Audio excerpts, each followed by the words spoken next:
చితిమంటల సహగమనం ఒకసారే బలి చేస్తుంది. పతి విడిచిన సతిగమనం ప్రతి నిమిషం రగిలిస్తుంది.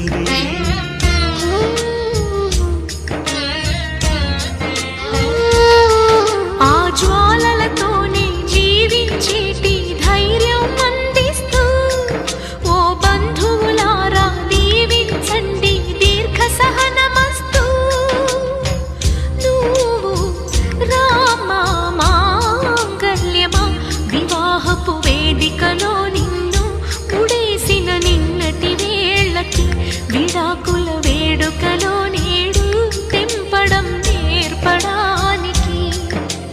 పందిరి వేసిన ఆకాశానికి యువమ్మా ఆహ్వానం, పీటలు వేసిన ఈ నీలమ్మకి యువమ్మా